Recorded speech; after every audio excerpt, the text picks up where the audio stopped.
Good morning, good afternoon, and good evening to everyone who took some time to participate and listen to all the talks and the presentations of this conference.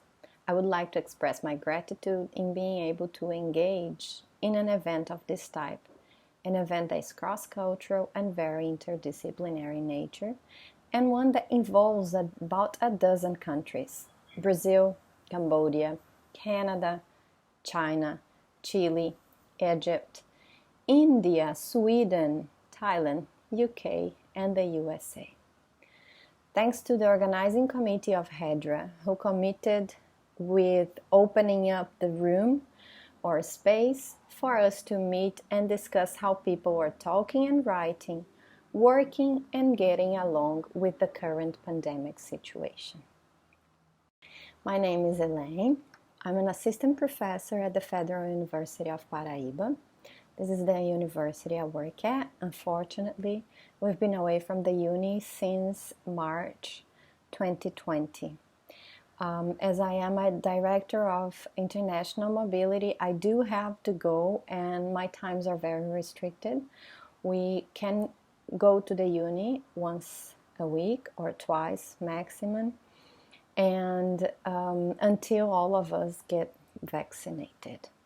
The University of Paraíba, the Federal University of Paraíba, is located in João Pessoa. As I said, Paraíba is the state where we are at. If we look into the map, we're located in the northeast of Brazil, and João Pessoa is the closest place to Asia in the Brazilian nation. Now, I brought these images so that you may have a picture of where we are conducting our short cartography of applied linguistics and health studies that have so far been documented in the Brazilian context. Then let me go on and say what our beliefs are in terms of the importance of communication. Studies devoting efforts to healthcare and linguistics are growing hugely, greatly in the international context. So to us, as language is one of the tools of interactions between the subjects involved in healthcare settings, and both clinicians and patients play a crucial social role in this context, so the systems, right? The systems that lie behind these instances, the systems and instances that are inherent in clinical, medical, and health working contexts can be linguistically described to our view. So we do understand the different ways in which health and linguistics may interface in terms of the human dimension. And we believe this is necessary, as I said before, because language being a tool, one of the tools for describing interaction between the subjects involved in this setting. This cartography then provides a mapping of the research that relates health studies to applied linguistics or with applied linguistics since 1988 till the present days. Since 1988, because it was the first occurrence we have found in terms of academic production. And we understand that by doing so, we can give visibility to certain issues that have long been neglected, at least in the Brazilian context.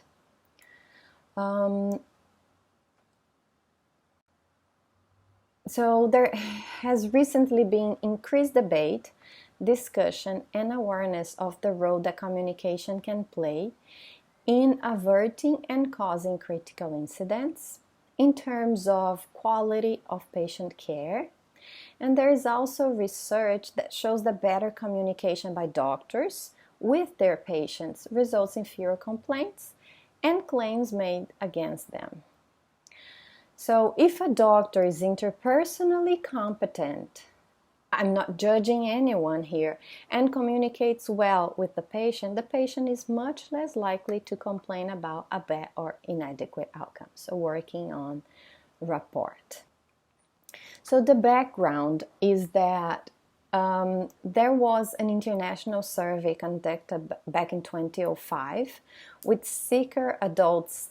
This study was carried out in 6 different countries, and they found some communication gaps. The countries were Australia, Canada, Germany, New Zealand, and the United Kingdom, also the United States. So in terms of these gaps in communication or the misunderstandings, they are defining features of patients' experience of healthcare systems. 2, whether their safety is maintained within the hospital setting.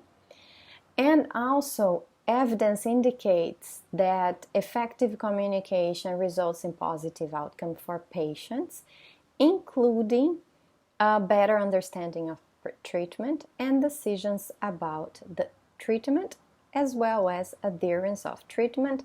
And they are concerned also, they bring positive effects in terms of specific health outcomes. Again, in 2008, the same group of researchers conducted a survey of chronically ill adults, and then this time they included 2 other countries, France and the Netherlands. And they found major differences in terms of access, safety, and care efficiency. They also found difference in terms of costs and disorganized, efficient or inefficient, organized and disorganized care.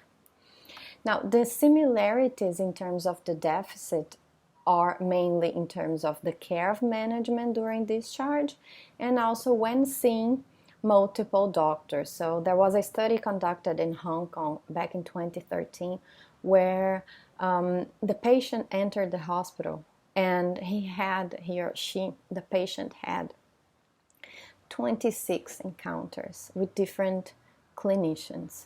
So when this type of situation occurs, then they take this to the type of disorganized care. Now, evidence indicates effective communication results, brings positive outcomes for patients, and they bring the need for system. However, they bring the needs for system innovation to improve outcomes for patients with this chronically type of disease. The context we have here is that taking into consideration that the interface of linguistic studies and professional context studies, this has turned to be even more necessary nowadays. And by nowadays, I mean mostly in the present days. So this presentation will focus on an exploration of studies that lie in the interface of applied linguistics and health studies in the Brazilian context. And I mean specifically of applied linguistics and health studies in Brazil. Then we present a short cartography of these studies that they were carried out in the last 3 decades. And we intend to shed light on reflecting the possibilities that may emerge and foster research. Now, through language, it is possible to identify instabilities, emotions, feelings, deficit of self-esteem, among other communication issues that allows the identification of patterns in terms of lexicogrammatical constructions. So this may pave areas in which linguistics and healthcare professionals can collaborate during and beyond COVID-19.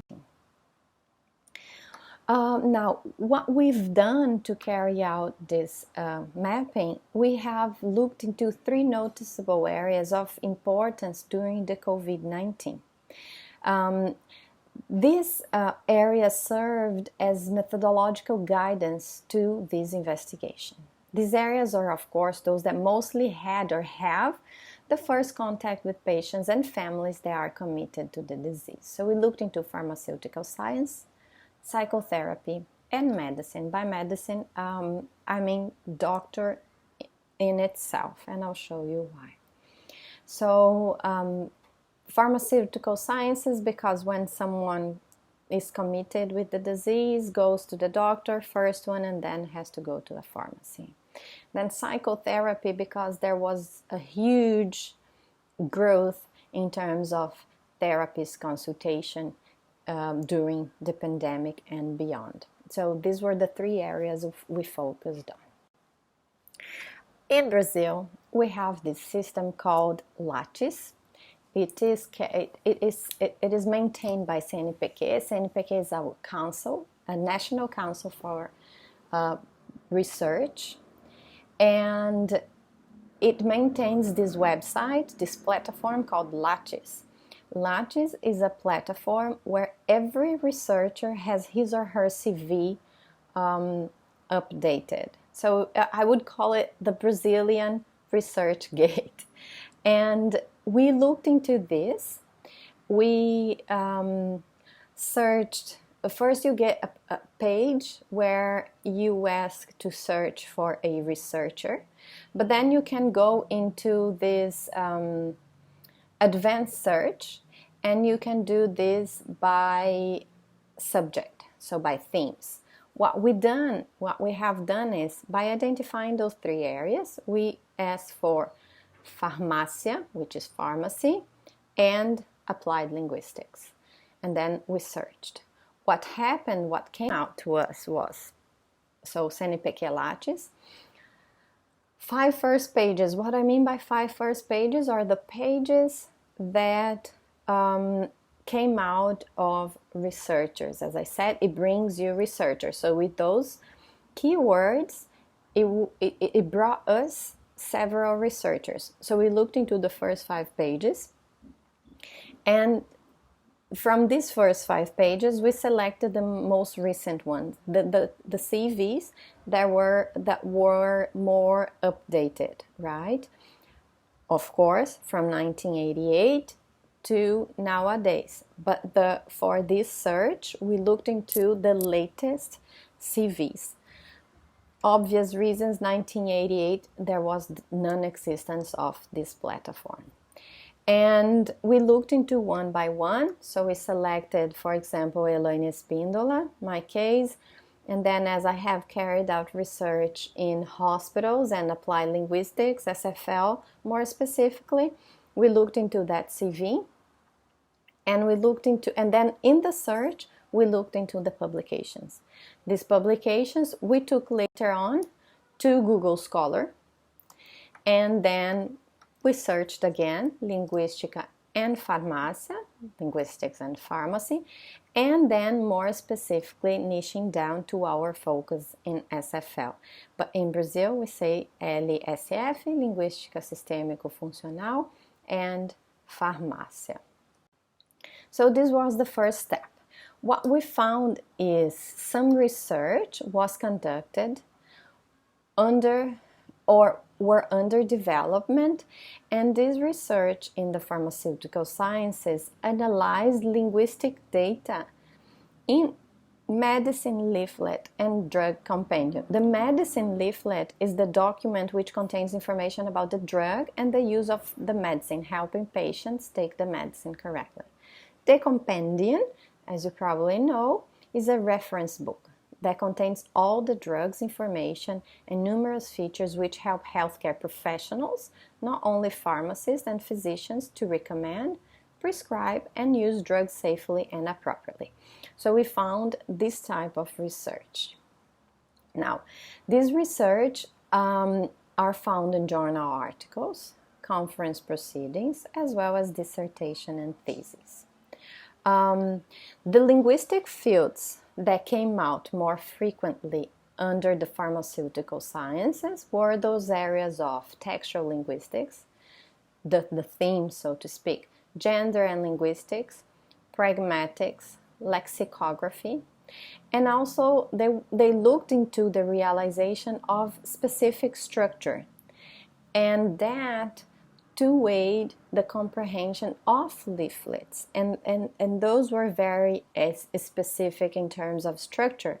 They were interested in the adjectives, adverbs, passive and active voice, and so on. But nothing was found in terms of linguistic analysis, in terms of SFL specifically. This incites us to carry out research on drug leaflets, to understand how a metafunctional analysis may contribute to describing this type of text. It also, so the research, let me show you the 4 studies that we looked at. So the first one is a doctorate thesis, vestibulário eletrônico, electronic leaflet, medicine leaflet. The second one, the language in the leaflet, and this one was 2015. And then the third one, read and understand the leaflet, a master's. And then the other one, the fourth one, was the analysis of the graphic presentation. So this one was a doctorate thesis in visual design. So what we have is the first one is a doctorate thesis. The second one is a published paper. The third one, what we found was a master's dissertation. And the fourth one was also of a doctorate thesis. Now, no research was found in the national context in terms of drugstore. I mean, carried out inside the drugstore or the community pharmacy or a hospital pharmacy that have as its background the language itself. So there where we found these studies, language was taken only as basis for pharmaceutical data collection. The interviews and the questionnaires, they only served for pharmaceutical analysis only. So only for serving pharmaceutical purposes. You see leaflets and so on. So linguistic-oriented research seems therefore to us relevant in terms of contributing to the already existing findings that the pharmaceutical sciences has.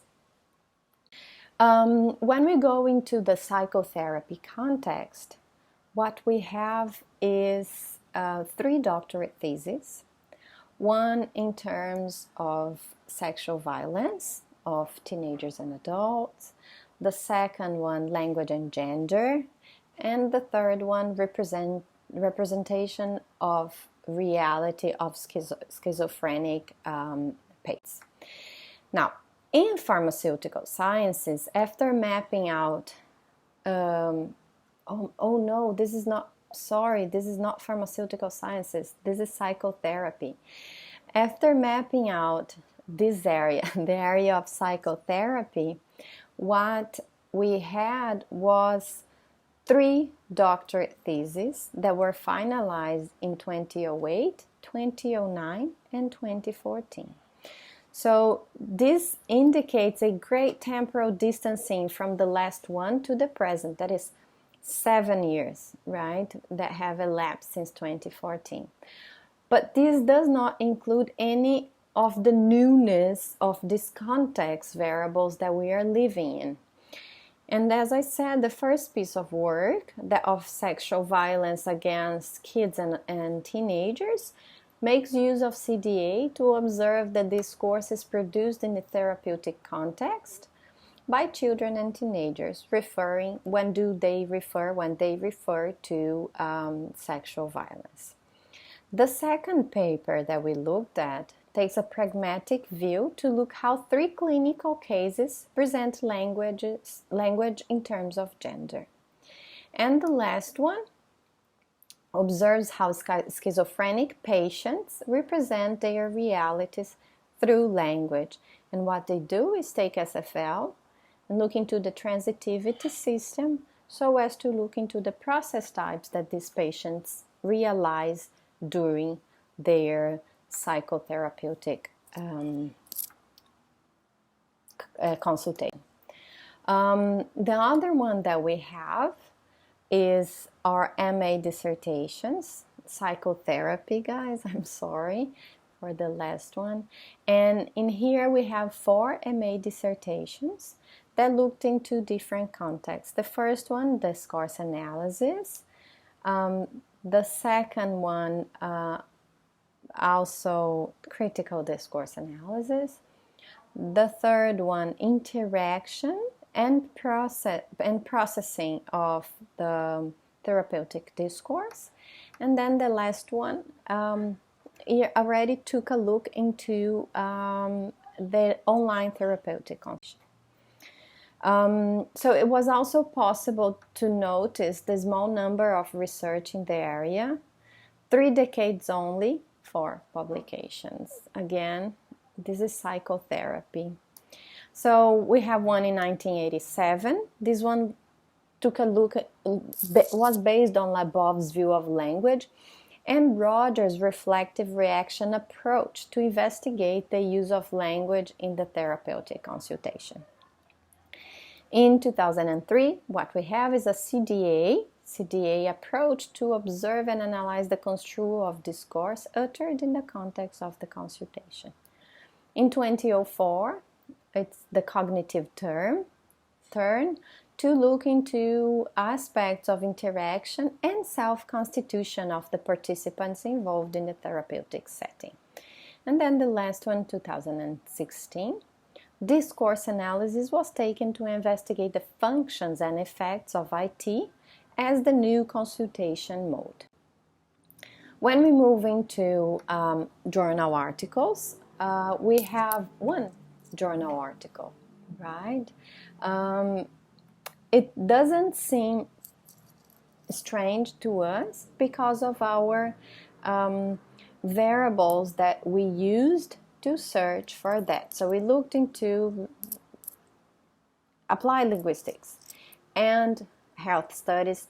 We looked into psychotherapy. So we got only one journal article for that. And it's linguistics and psychoanalysis, how the language symbolically manifests the subject. This was published in 2012, 9 years ago, right? So what we can say is that during all this time, we have only 8 papers that discuss the therapeutic discourse based on linguistic studies. So in the end of the mapping this area, psychotherapy, the number of the body of work adds up to 8 in total. So this number reflects the production of 30 years and characterizes this area also as having a gap in terms of interdisciplinarity. The 2 areas that are mostly taken for studies are CDA and DA, the French tradition. Both of them were found in 2 studies. When we move into medicine, the picture is a bit different. What we have is this number of research articles published in journal articles, in journals, and they look into very different areas of research. So let me show you the other picture. So what we have here are 10 journal articles. Nothing was carried out in the south of Brazil. So we go all the way down to São Paulo and up, but we don't have anything further down than São Paulo. Maybe this is a pattern, a tradition. We would have to investigate that further. The focus of this research, of these journal articles, are on ideological issues, media studies, interpreting studies when the interpreter is called to go into the consultation or into the hospital, and criminology. When we move into dissertations, MA dissertations, we have a number of 3. We found 3 dissertations at Universidade de Brasília, and then it changes a bit here, that we have somebody from the south, but the other one not, 2005. These studies, they focus on metaphor, gender studies, and when they do look into metaphor, what they do is to build a lexicography data bank.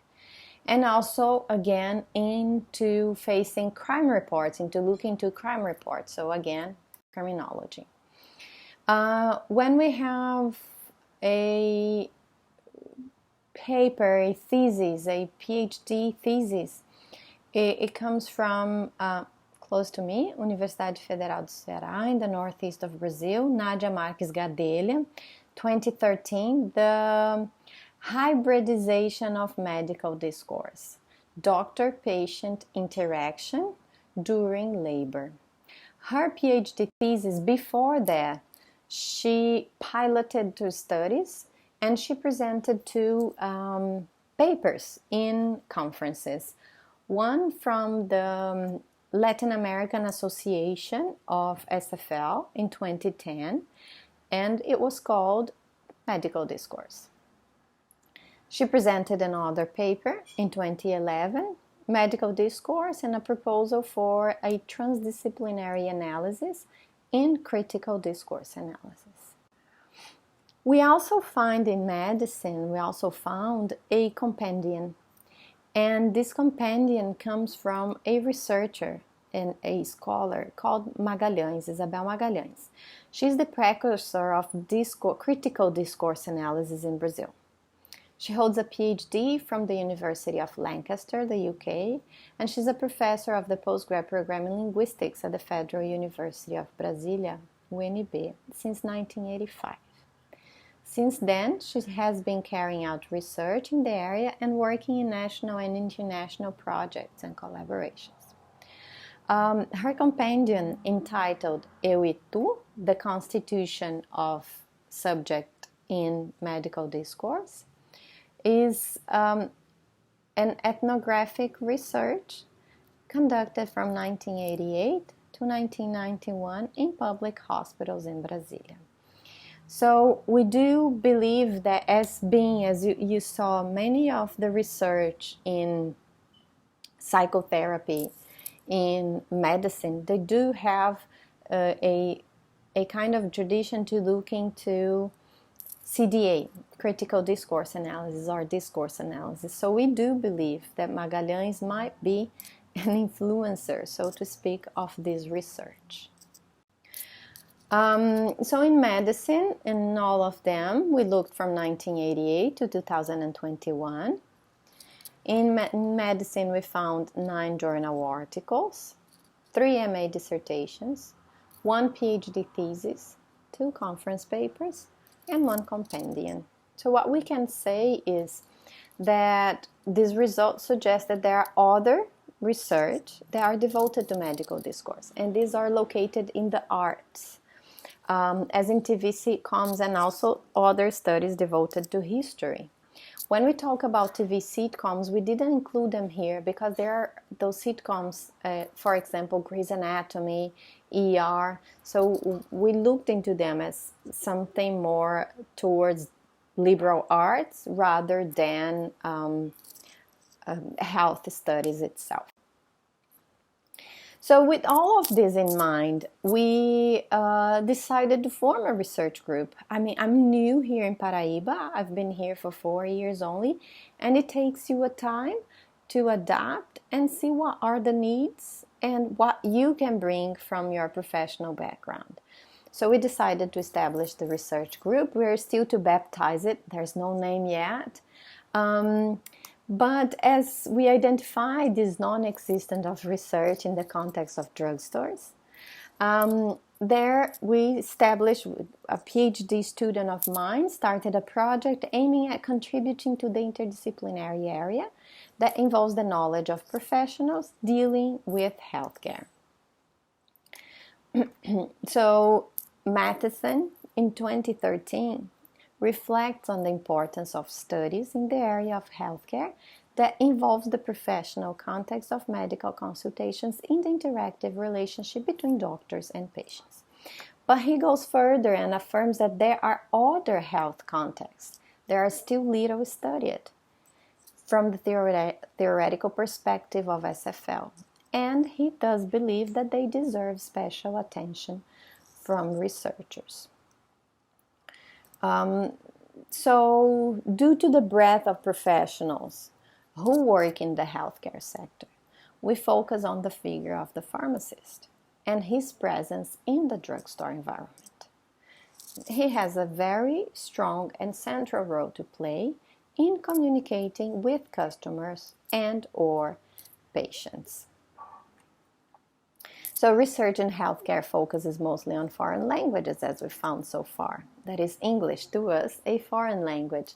And then this raises our desire for us to contribute to the professional discourse area. Brazil, we do speak Portuguese. 3% of the population do have fluent English speaking abilities. So this study that is being carried out is interdisciplinary in nature, as it leans over the area of applied linguistics and professional discourse studies. Professional practices of the pharmacists in what concerns PC and CP. We have talked about this before. Pharmaceutical care, PC, where the professional practice of actions and services generally is performed through the pharmacist's scientific knowledge. When we look into the clinical pharmacy, it's the professional practice aimed at the rational use of medicine, right? So before aiming at the well-being of the population, these two practices are established within the drugstore environment, that of the pharmaceutical care and also the clinical pharmacy. Both these practices, the pharmaceutical care as well as the clinical pharmacy, are professional practices of great importance to health. The pharmaceutical care is the care that we are used to, and the clinical pharmacy is a clinic established within the pharmacy context or the drugstore context. So before some time, CP, clinical pharmacy, already existed in Brazil, but it is under development before 2013. And I'll explain to you why. The regulation of professional practice in CP, clinical pharmacy, by the Federal Council of Pharmacy is from August 29, 2013, with the resolution 585, which is very recent, regulatory practice. Before that, there had already been pharmaceutical care practices in drugstore context of this type, but there was no specificity of establishing a pharmaceutical consultation centered on CP. So with the provision of clinical services through the physical presence of a pharmaceutical clinic. There was this type of consultation, but it was not established by the law or not regulated. So our focus would be into looking into the figure of the pharmacist, both in PC as well as in CP. Moving to the other area that we diagnosed as one noticeable area, as one runner front area during COVID, and as a result of the concern with the context of uncertainties in which we live, there was a doctoral thesis entitled, there is, because it's under development, entitled The Therapeutic Discourse in the COVID-19 Pandemic, Attitude and Resources for the Construction of Meanings. The data analysis will be carried out through SFL lenses, as SFL looks into language as a practice, as an activity that is social and contextualized. So we will focus on language used in the therapeutical setting as regards the impact that is a result from the pandemic. Also, we will analyze the feelings used to assess these transformations or these changes occurred in patients' lives. And it will also have a look in the interaction between psychologist and patient to understand the interactional movements happening there, how both participants position themselves in the exact consultation moment. We also had a look into medical discourse, and this is also already result of a result. So the two first ones, the one in pharmacy and the one in psychotherapy, are two studies that are under development. And this research here, it was carried out in May and June of this year. So we looked into the medical discourse and SFL. What we had here is, due to this situation, we conducted a study that aimed at analyzing doctors' views when talking about their own experiences while working during COVID-19. We interviewed, we did an interview. We got the answers from 12 doctors, 12 respondents, from 2 COVID-19 reference hospitals here in João Pessoa. The questionnaires were sent online through an online form. Now, the results, as an example that I want to show you, was a question of this questionnaire. All of these doctors, they were working during COVID since last year until, so the last year, since March 2020 up to May or June when they responded to the questionnaire. One of the questions was, do you feel that your working during the pandemic has affected your personal and professional relations or relationship? If yes, then how? So one of the answers was, I'm going to read the second one, which is the English version. My workload increased and this left me farther away from my children. Strangely enough, my friendship increased, mainly in the professional environment. It's as if we got closer together to face the unknown together. So what we have here is evaluation that is outlined in the field of affect and judgment. So these emerge when the doctors are talking about their experiences. We also find that the attitude found in these responses, they tend to represent a negative type of satisfaction in terms of their workload, and to have to be apart from their family members. So when I say minus satisfaction is insatisfaction. And also we found that through the realization of affect, it was possible to see that the friendship in the work environment has grown due to a collective end. So they were co-workers, but they shared the same concerns. That was to fight the situation that did not exist before. So the use of expressions of por incrível que pareça, interesting enough, or strangely enough, marks a negative normality, something that's totally unexpected. So before the pandemic, they were co-workers. Now after the pandemic, they got closer together to face this unknown, or becoming more friends, or becoming closer to their previous only colleagues, co-worker. So in this question, do you feel that your working during the pandemic has affected their personal and professional relations? If yes, then how? So what we have in terms of affect, we have minus the first, so you have the charts, the pie charts. The first one we have minus happiness, so negative happiness, coming from 2 of the doctors.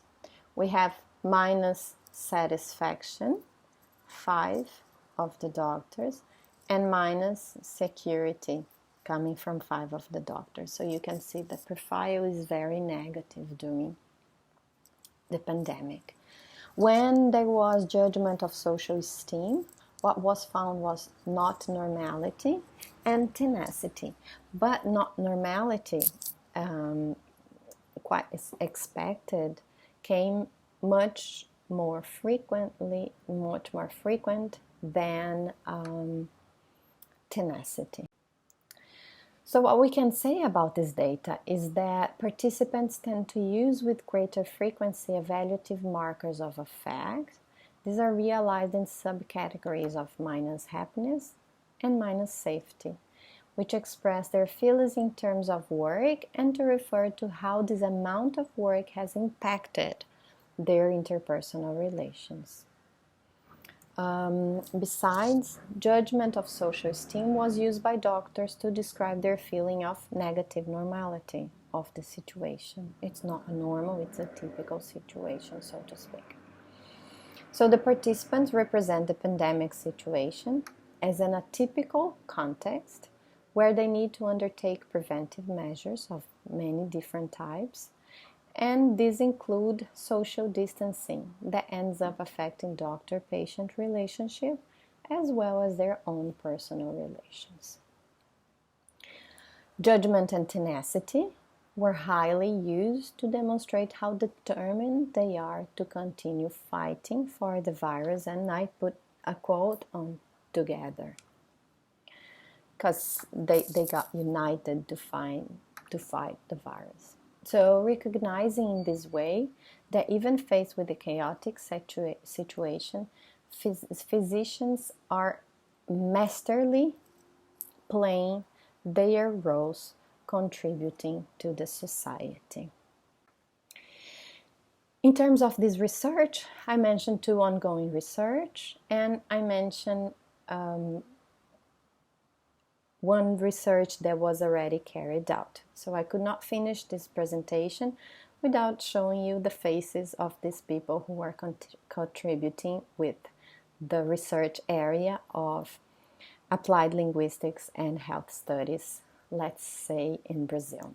A PhD candidate, Marcelon Moreira Jr., we have, which is the pharmacist.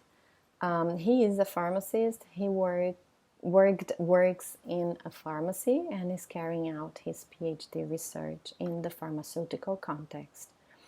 We have the PhD candidate, José Eric da Paixão Marinho, who is carrying out his research in psychotherapeutic discourse. Then we have Tamara and Kelly.